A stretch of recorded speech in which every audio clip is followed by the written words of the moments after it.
Good afternoon and welcome to the Connectivity Conference for Ontario Real Estate Professional. We have 1,900 members. Is on social media on Facebook. It's a great honor for me to invite our chief guest, Mike Ursini. He's the president of Mississauga Real Estate Board, and my distinguished guest, Vincent Chan, former and past president of Real Estate Institute of Canada National Office, and also Ken Finch. He's also a former president of REIC Toronto chapter twice and a good friend of mine. And we want to begin our conversation. The goal of this OREP is to get to know each other, because our business is based of knowing each other and build kind of partnership. When you are connected with each other, you know each other, you are able to do a business and cooperation together. So when you are especially in this current environment where there's a bidding war going on and people don't know each other, so they don't know how everything is presenting offered, and especially when you have multiple offers and you don't know if a due diligence is done by the realtor. And if you have known a person, you have connected a person, how much you rely on the integrity of the person who is involved and the client that is represented. So it's very, very important to have this bond and relationship to create a trust so you are easy to work with together. So without spending any time, I'm going to ask our um, guest speaker, Mike Ursini, to tell us, introduce yourself and give us some view about Mississauga Board. He's the president of Mississauga Real Estate Board for 2020 this year. And I welcome you, Mike. Uh, Mike is yours. Thank you, Tahir, for having me come today to the Zoom meeting. And of course, pleasure meeting both Ken and Winston today. I've been in the business for quite a while. My dad was a broker for many years. He was basically a one-man show, and he was a broker from about 1970 till when he had a stroke in 2001. And I worked with him part-time. I got my real estate license back in 79, and my broker's license in 88. I had a company which I was the broker of record for 32 years. And now I'm working with a company, Better Homes and Gardens Signature Service in Mississauga. In fact, the broker there is the president-elect of the Mississauga Real Estate Board. He will be president for 2022. And it came to a point where I wanted to contribute a little back to the association, or rather to the industry, and so I've devoted much time with the Mississauga Real Estate Board. I've been a member there, or rather, I would say a director for the last 10 years, and now as president, it's really a unprecedented time, I should add, with the COVID and all that, but. As you know very well, in the industry, in our industry, we basically we're seamless as far as the service that we provided to our clients. We were the first probably to introduce the protocols, and basically because we were essential service, we were allowed to keep moving on. The only thing that we really stopped was the open houses. And another interesting factor is the pandemic, of course, and which we thought, and at the beginning of let's say March or April, when we got the first wave of COVID last year, we were, as an association or as a board, down to less than like 900 members. We had lost quite a few, and we've slowly creeped up, and now we've just started really motoring, and we're at 2,000 members. Doesn't sound like much compared to the Toronto Real Estate Board, but in comparison to boards across Canada, I think we're like number 4 or 5 as far as membership. And Tahir, of course, joined us this year. Was it last year you joined us, or this Yeah, year? last year, Last year was the first year as a director. He brings a lot of experience too. We've got really a great executive committee, a lot of experience. And I don't know if any of you are members of the Mississauga Real Estate Board or not, but we about 3 or 4 years ago, we lined up with another board, or the Ontario Collective Board, which is a collection of 23 boards across Ontario. Between that board and the Toronto Real Estate Board, we cover basically 95% of all of Ontario. And that has been one of the added value service that we've given to a lot of members. A lot of Toronto members have joined up with us too because of that service.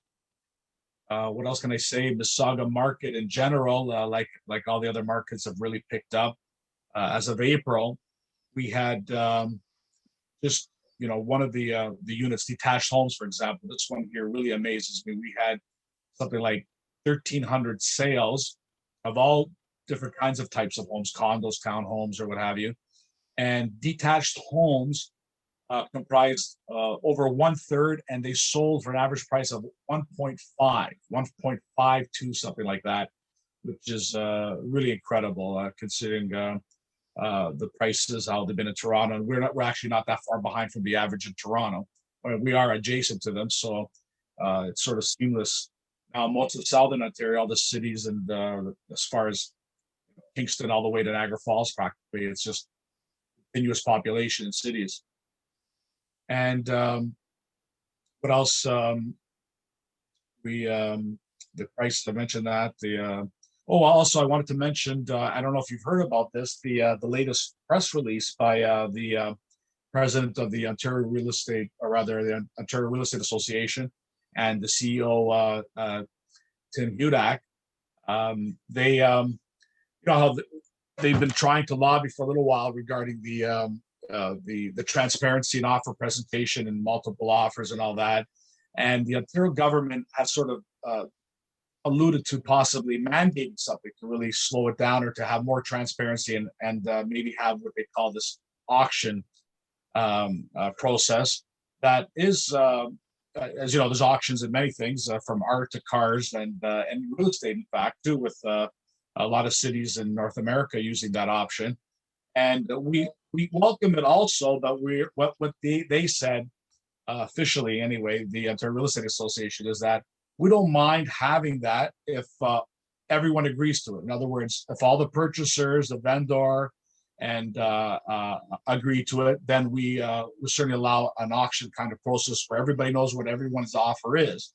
The problem is, of course, the Ontario wants to introduce this to sort of give buyers a break, or an opportunity to buy property. But in a sense, though, it's worse in the fact that most auctions raise the prices even higher, because now you know what the other prices are, and it's quite easy to say, I'll add another 10,000 kind of thing, just like you see in these auctions, going once, going twice kind of thing. And so what the Ontario Real Estate Association is saying, look, for the most part, the home is the nest egg, the largest asset that we have, and they've lived there for many years, many fond memories. Why does something like that have to be mandated? If it's my home, can't I decide on how I want to sell this property? And just that example I gave you, that doesn't necessarily mean it's going to make it any easier for the buyer when you have an auction. So that's basically what and I was on CFRB on Monday. That's what I spoke about briefly, and so did Tim Hudak, and also David Oikel, the president of the Ontario Real Estate Association, and they talked in depth about that. So some really interesting things are going on, and basically, our position is, we don't mind having an auction if everyone agrees, but we shouldn't have to be mandated to do that. We should still have the choice of having offer presentation in the traditional sense, and or the auction, if everyone agrees, but not necessarily being forced to do one or the other kind of. And what else can I tell you? It's been a real pleasure giving my time and being involved in the organization of real estate. I've met quite a few people. Unfortunately, this last 2 years with COVID, we didn't get to go to a lot of these conferences across North America. We were supposed to go to San Diego and even New Orleans one year, but everything's been shut down. And hopefully by the end of the year, who knows? I don't know if they're going to introduce the National Association of Realtors, if they're going to have their convention going at the end of the year. And I don't know, any questions at all, Ken, of Winston, of what I said, and maybe we can talk about it. So we can open it up. Yep. Vincent, you keep your mic. I'm going to see who else is there. Let me see who's. Musa, could you please open your video and voice? Feel free to speak. I really want you to join Misagaros, the board. Musa has his own brokerage. Yes. So, Mr. Musa, can you turn on your video and mic also? And Vincent, you have any question to the president of Misagaros, the board? Because we're going to be doing something education program. We got a feedback on our education program. And I'm going to share with REIC, we have the lowest interest shown on FRI designation program by realtors through our survey. And this is the data that I think I'm going to share with the REIC, that we were pushing for FRI, but they got the lowest interest in there, and we need to know FI. So you're going to help us in that with the Yeah, permission of definitely. the And board. I think, you know, when we get the lowest interest, and I think that's the biggest opportunity, right? So we would have anticipated greater growth there. And I echo what Mike is saying in terms of, like, we have free demand and supply on a economic system. And then it's always not good to kind of mandate a certain way to sell. And then I echo a comment about, like, honestly, don't think auction is a solution. And to me, would make it worse. And then we try to control the emotional purchase, and then you put auction on top of it, and even more emotion.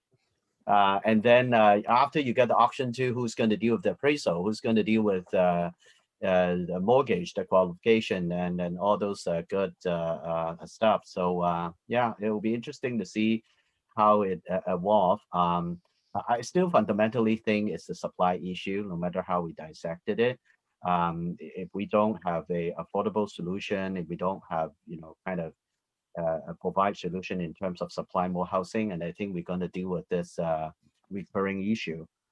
It is almost the same narrative. I've been in business for, like, 30 plus years, and 27 of them is with Pride Out. Every years is the same narrative, and I think with so many people coming through, we still needed to work on the supply part.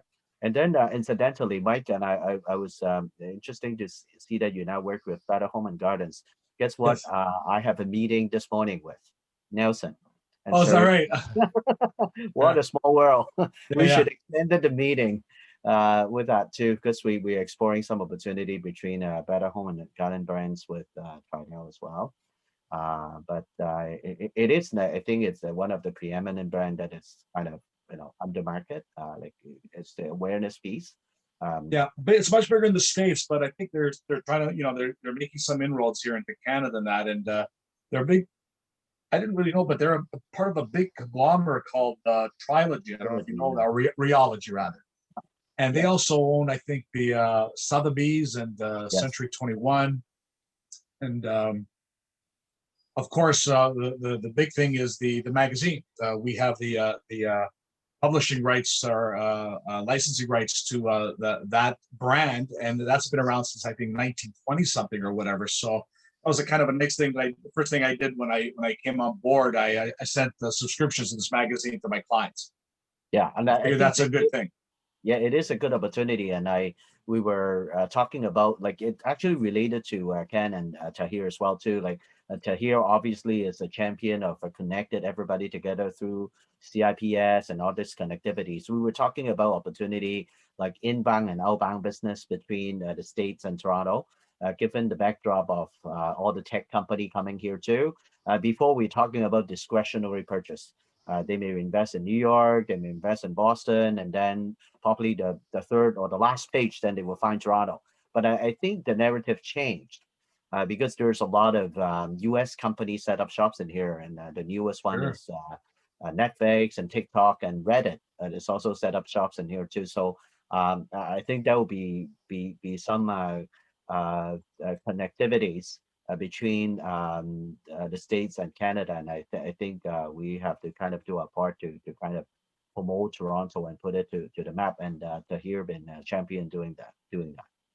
As well, I'm surprised because I've dealt with some, like I've got this one condo for lease in the city, And I'm surprised also how many people in the film industry come to Toronto from LA. Exactly. There was The Hollywood one market. particular. There's one unit that I rented out to a guy who owned a film a company that actually builds the studios for the film industry.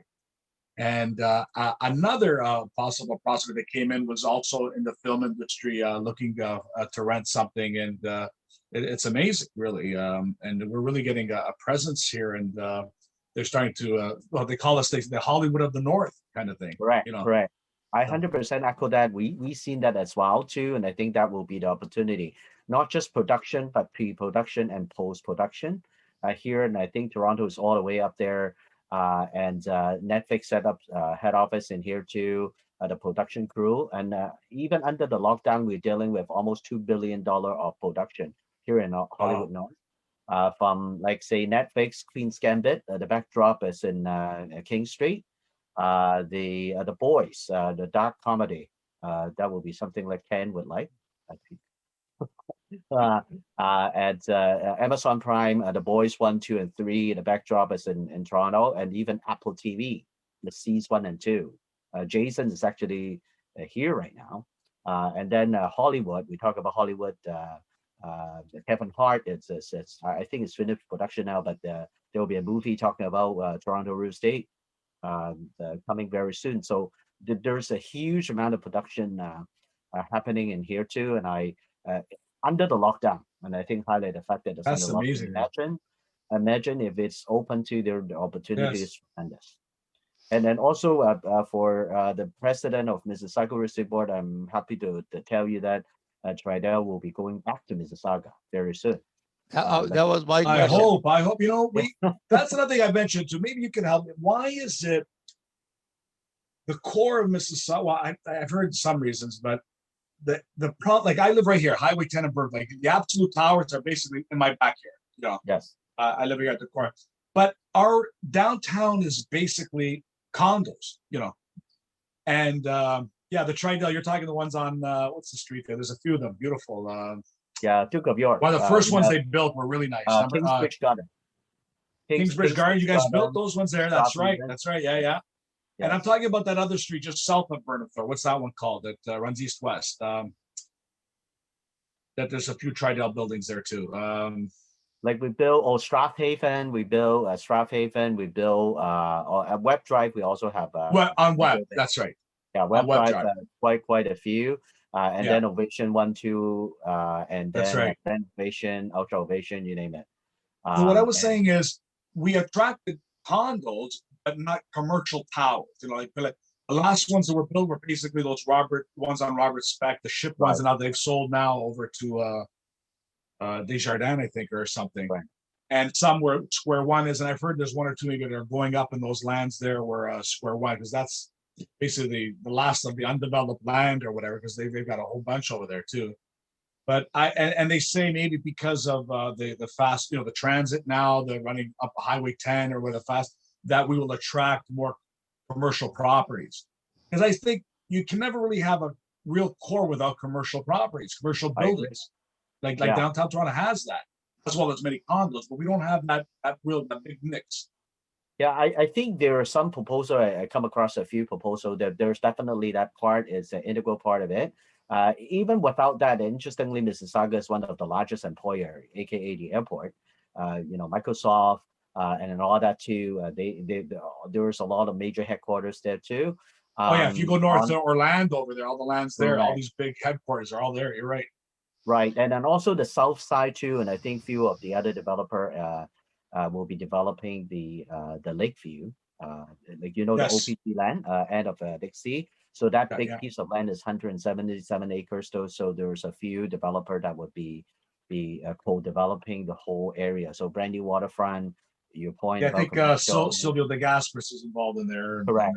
Yeah. So there's a few other developers, including us too. So there'll be more formal announcement coming towards the end of the year, but that's definitely a great addition to Mississauga. You know, I grew up with Silvio. Silvio lived across the street from me. Yeah. Yeah. Vincent, I have a special request because our president is here. Would you or the Tridel will consider when you are launching a program or a project where you like to present something to our members in Mississauga Real Estate Board as a you're launching, so we have almost 2,000 realtors. Especially if you're coming to Mississauga, you're going to do a project. Would you consider something presenting to our Oh, board? for sure. It is the honor is ours. We thank you for the opportunity. And I think later on, unfortunately, right now we're still under the lockdown and everything. But then hopefully by then, when we launch it too, we have be less restriction per se. We can perhaps think about event, kind of combine in person on virtual together. That's definitely Nice. that be Good idea something there, for Tahir. us to do. Excellent. Yeah. Because our goal is to help our membership. And if not, for now, lockdown, I will use virtual because accessibility and participation is great. If you have something that you think that it can benefit our Mississauga membership, then I will, with the permission of our president, because I just want to disclose, I'm a director of Mississauga Real Estate Board and chair of Education Committee.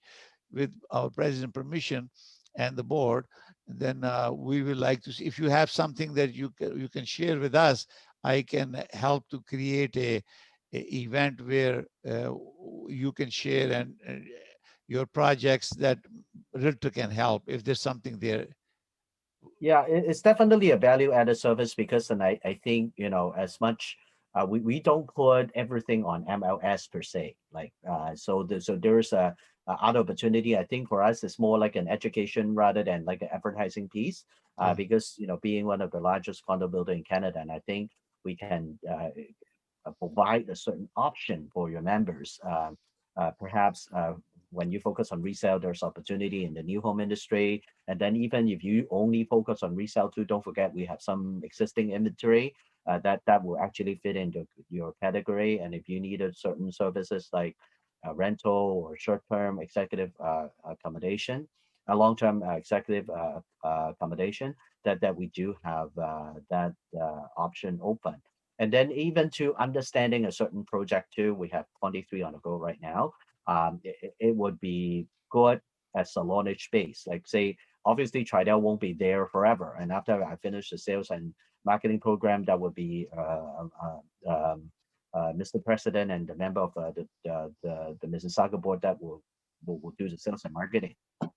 So and No, I no. think and perhaps we can actually talk about the typical uh, agreement for new home builders and talk about a HECRA or Charian, something like that, like whatever you think of. And then we can create like a forum or create like a seminar that we can speak to. Yeah, there is we did the survey and there is a demand for pre-construction condos presentation, and you've been a professor and teaching that.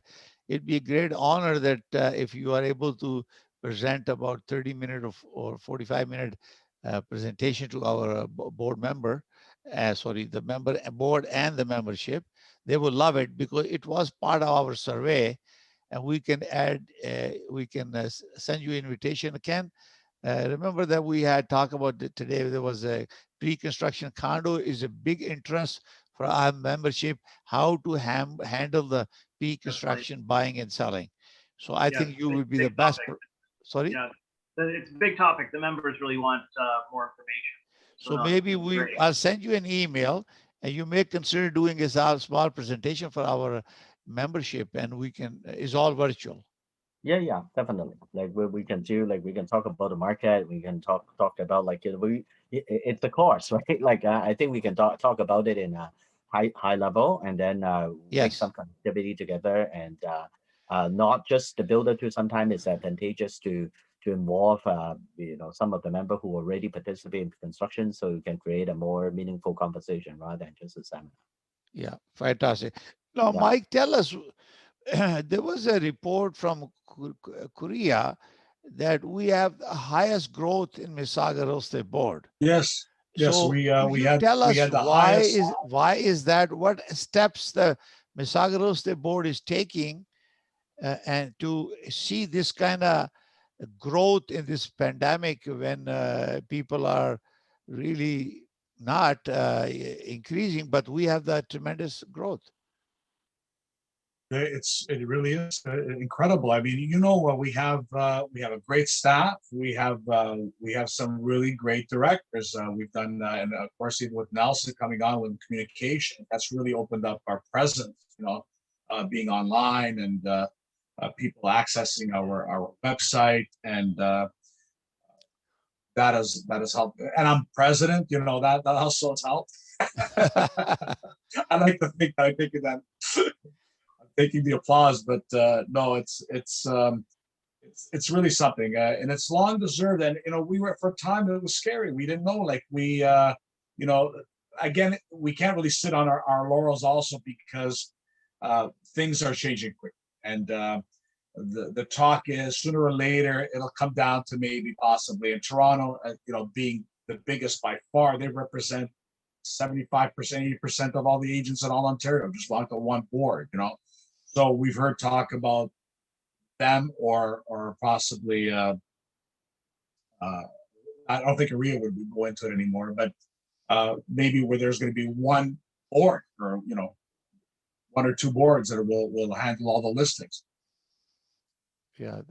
So we really have to always keep moving with the times, and think of innovative ways to attract agents, and make people aware of the services and the added services, added value services that we have as being in real estate. I think the real attraction is maybe because we're one of the biggest cities, I think top four in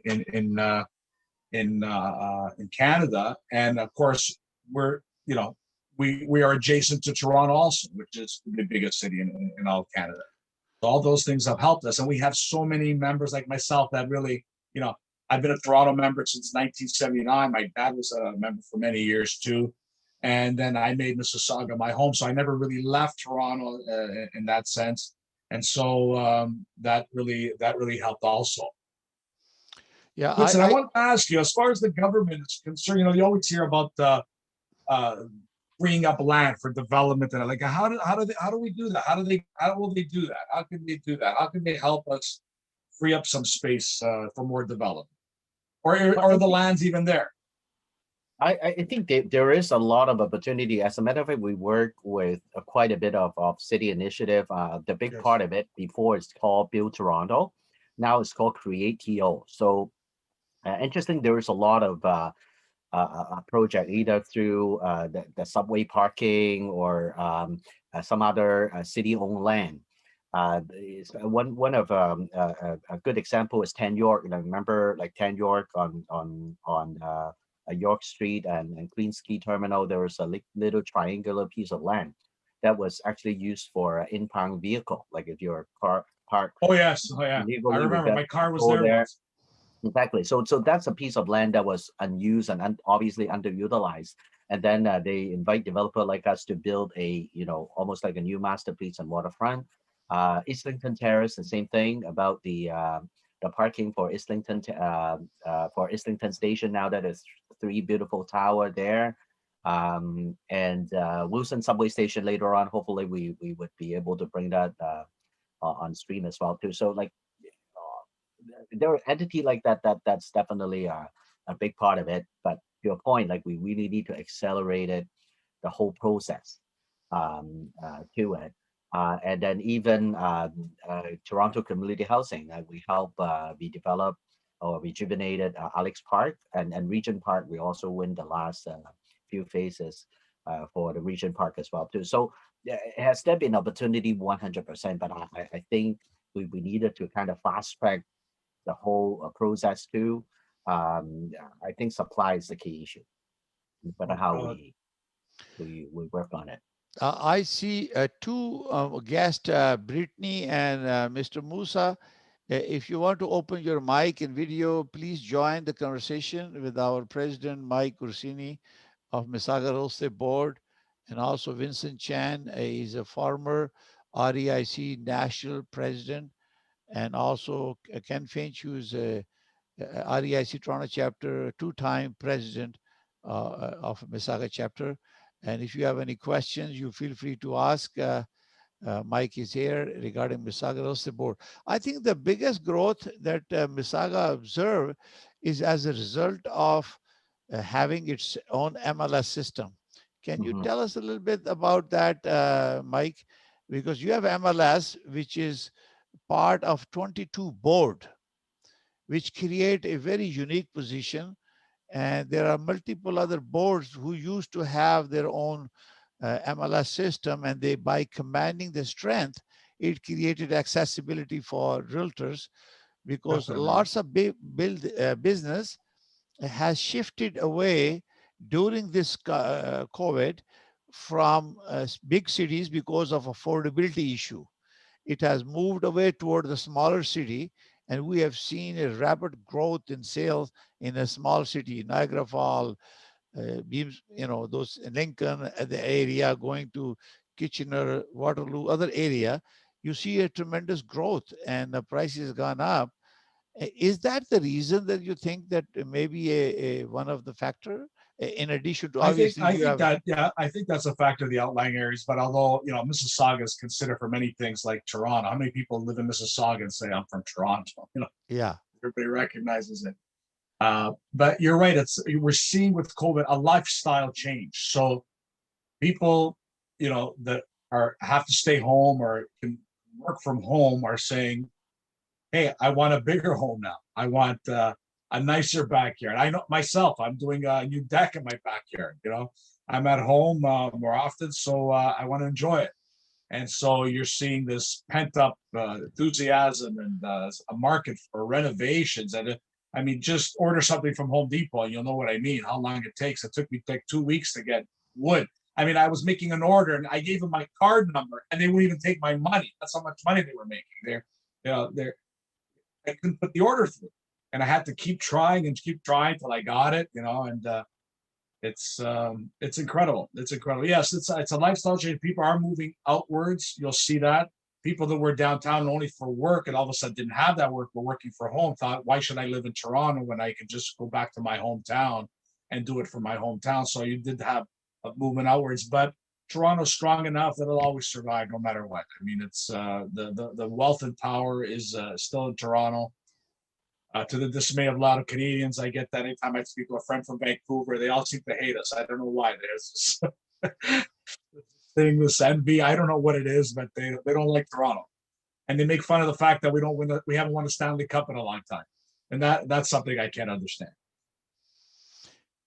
yeah, obviously, the Mississauga Roaster Board is, in the shadow of TRAB, but the power and the valuable service it provides is amazing.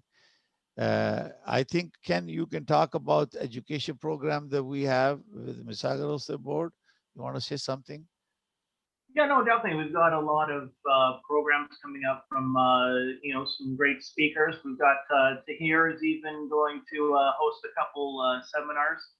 So yeah, we've got a lot in the works, and we're looking forward to putting out some quality education and training sessions for the Mississauga Real Estate Board.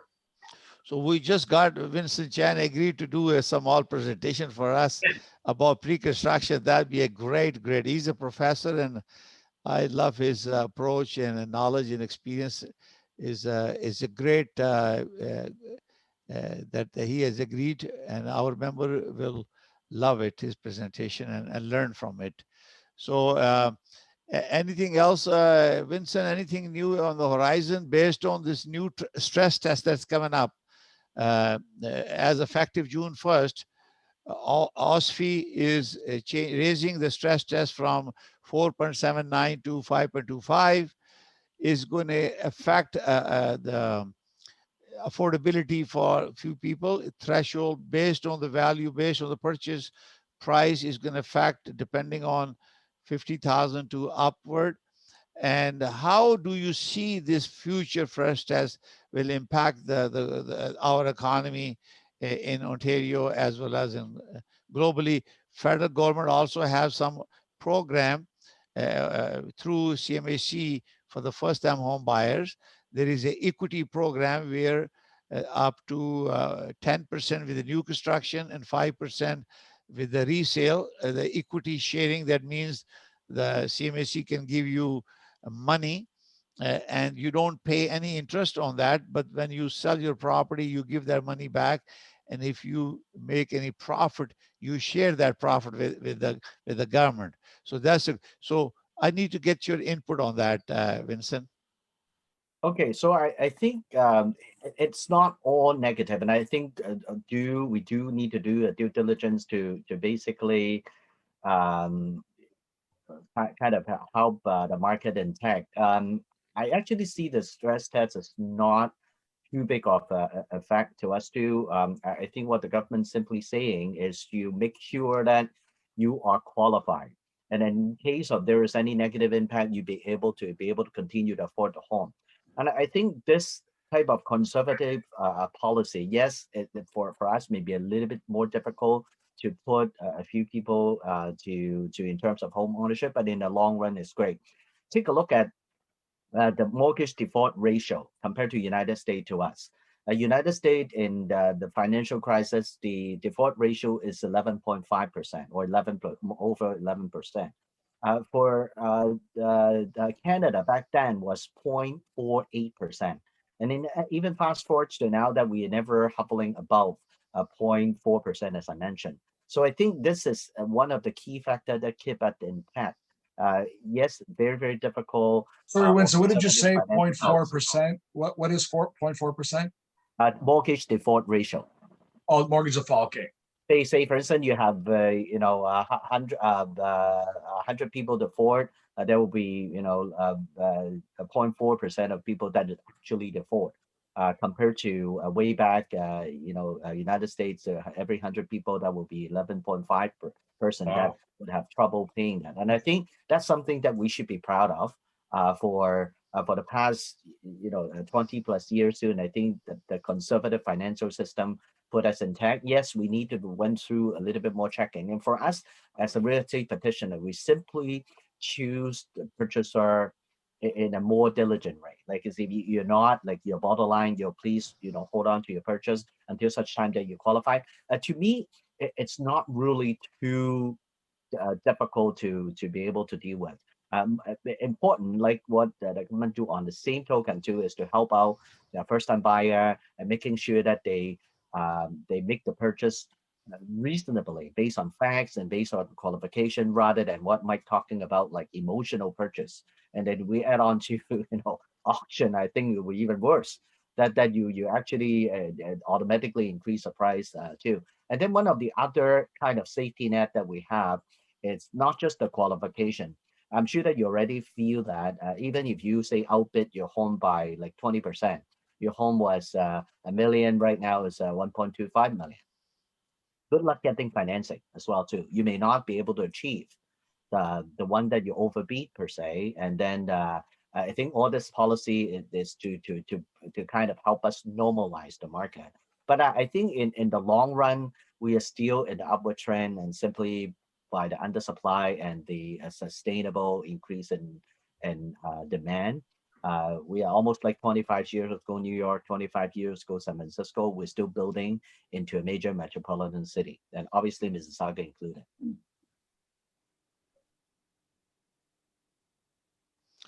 Yeah, it's Well, funny. I about 25 years ago, I went to a seminar. It was I forget the gentleman's name. He was an economist, and he said even back then, interest rates would stay low for the next 20 to 30 years. And I went by that. I really believe that, and I always went with with variable rate on my mortgages for that whole time. And I was ahead of the game, even though every once in a while you'd hear, oh, they're threatening to raise interest rates, to curb inflation, and to rising prices. And you hear that even now with home price, because let's face it, it is inventory, but I think the fuel also is the lowest interest rates. I always use this example to people. To borrow $1 million today, if you can get 1.5%, that's like $15,000 in interest. A lot of people can afford $1 million. Sounds like so much money, and yet people just look at monthly payments. Just like when you buy a car or you buy anything else, what does it cost me a month? And then when they say, "Hey, I can afford that," I can, and that's also another thing that's fueling our economy. And then you hear people say, "Well, maybe they should increase it to reduce." You see interest rates going down anytime soon, or going up rather, I don't. I think we still have a lower interest backdrop for a while because after the COVID too, I think definitely we are moved towards the growth and move toward the highlighted word recovery. And I think inflation will take a few years to basically keep on the top agenda. Like, look at which country, it's not just us. It's US and Europe and Canada as well too. A growth and recovery back to normal is key. So under this type of backdrop, it's quite hard for whoever decided financial policy to have a high interest rate policy. At least we recover back to normal, but I think we will take at least a couple of years Yeah, before I we think yeah. the Bank of Canada has said that they're not going to change anything until 2023. So Really? at least we have No. next 2 years to do that. I believe Mike will have another appointment. He'll be leaving soon. So Mike, before you leave, would Yeah. you like to speak to us and just leave a message, because this video will be recorded and uploaded to YouTube. So our listener who will watch and not able to join, they can read the message. Anything you want to invite them to join board, or anything you want to leave a message before you leave, you can give a message. Well, a message to hey, as far as organized real estate is, get involved. Get involved, and this is a good idea what you had here also to a meeting of the minds in different industries, and this is always good. It opens a door for people to understand real estate, also to an investment, and the connections and the camaraderie. That every time we have a meeting like this, I think it's always a good thing. One day we're going to see each other. Winston, I see your face now, and it helps. That. And sometimes maybe more so than meeting in person, because with a Zoom you can see 20 people at one time, kind of thing, and that's Yeah. hard to do that in a room. So I think that's really connected us in a big way. The Zoom, it's very important. YouTube and the media and all that, it brings us together quickly and conveniently. But also I have to say, come and see me anytime you want to talk to me, or I'd love to meet with any and all of you at your place. Are you still have your headquarters there on Oxford Street there, Winston? Yes, we are. We are. Yeah. It's You've been there for 4800. quite a while. All those buildings are. Yeah. I go to North. I was brought up in North York, so I know that area. In fact, when I got my real estate license, was at 1,000 Finch, Seneca College. Oh, That's where I got my yes. real estate license when I was 18. Just a block south. Yeah, that's right there. Exactly.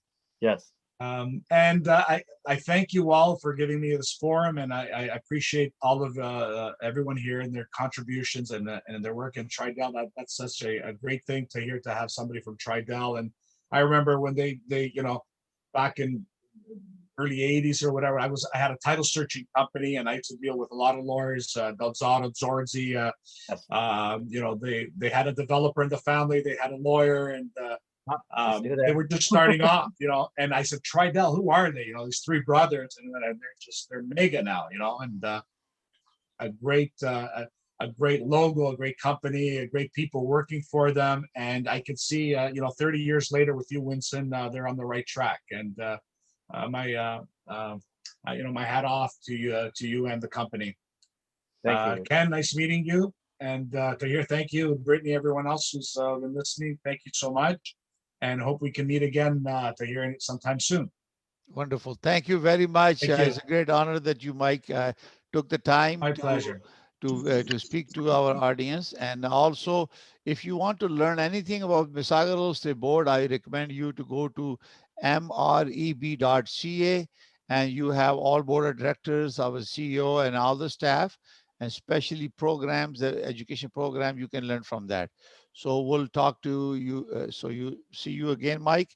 Take Yes. care. Thank you very much. Have a nice day. Thank you so much. Bye-bye, everyone. We have few Okay. minutes, I think, before we end the program. We want each one of you to say any message to our forum, and then we end the program. So we're going to start with Ken.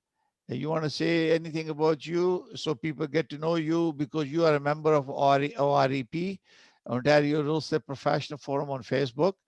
so they can deal with you, connect with you, talk to you? Anything you want to say? Yeah, definitely. Anyone that wants to connect, I'm based in Oakville, but I'm also a member of the Toronto Regional Real Estate Board, the Oakville Milton District Real Estate Board. So yeah, reach out to me anytime.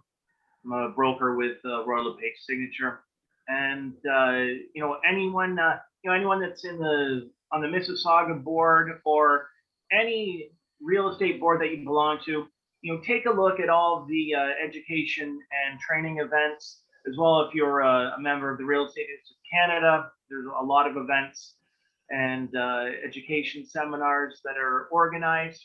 So the real estate boards, they put in a lot of time and effort and put out some really good quality, up-to-date current information. So it's always good to own your skills and do more training, get more knowledge, and do more networking. So just get more involved and take a look at the courses and seminars that are available. Most are free as well, so it's a really good place to get information on the industry.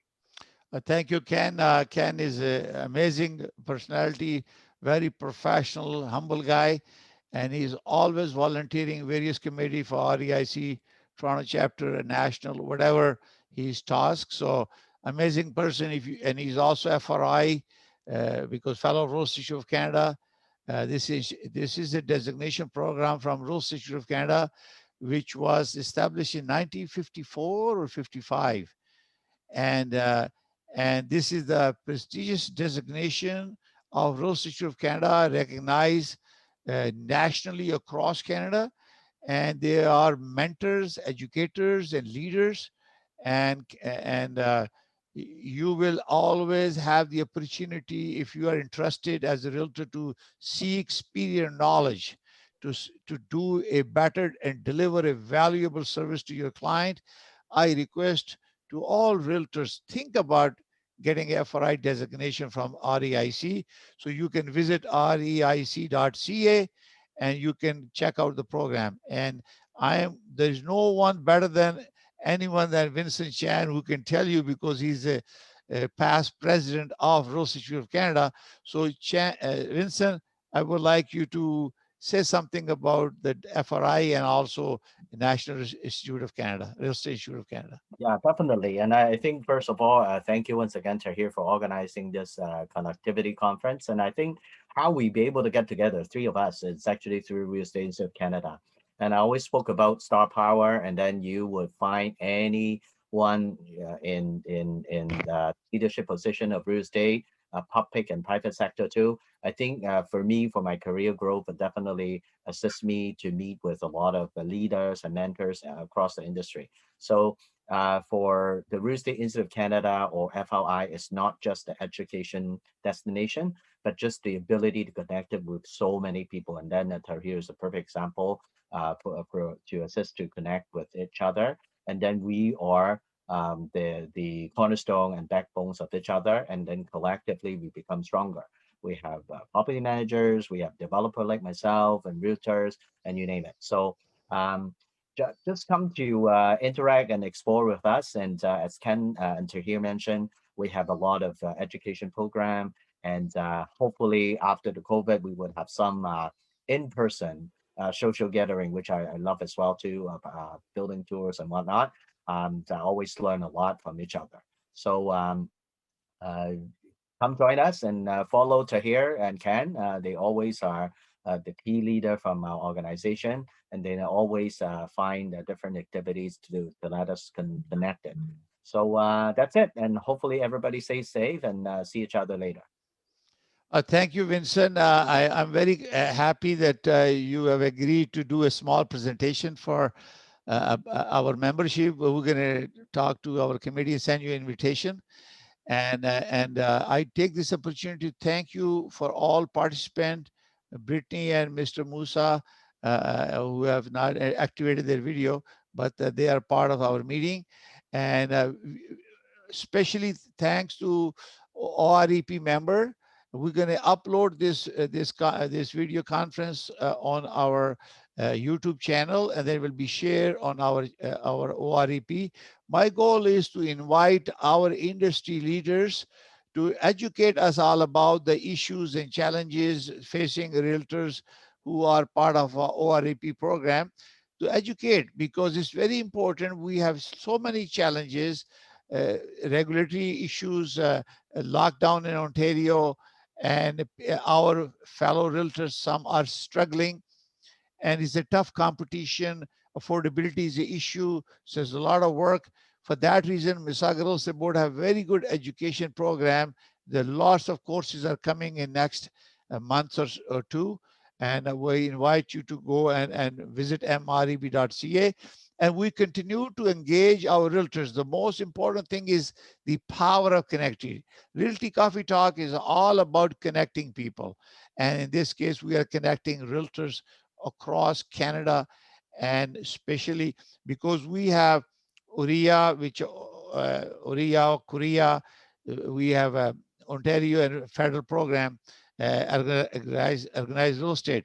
So this program is specifically connecting realtors to realtor. So we get to know each other. We will create partnership, and we do business with each other to help each other. When you know someone, you have met someone, you have gone through the Zoom, introduce yourself, you create a good rapport with each other, and it will help you do a good transaction in a fair manner, which serve buyer and seller. So we hope that this program will be any value to you. Every month we will have this conference for OREP. Our next conference is coming now, tomorrow, for FRI. The power of connectivity for FRI is coming tomorrow. And I look forward to realtors who are FRI to join us across Canada. On behalf of Realty Coffee Talk, I'm your host, Tahir Qureshi. I thank you, and thank you for joining today's OREP conference. Thank you. May God bless you all. I take this opportunity also to thank our health professionals, doctors, nurses, paramedic, military, police, helping our fellow Canadians through this pandemic. May God bless you all. May God keep you safe. May God bless all. May God bless Canada. Thank you very much. Bye for now. Thank you. See you Bye-bye. next month. Thank you. Bye for now.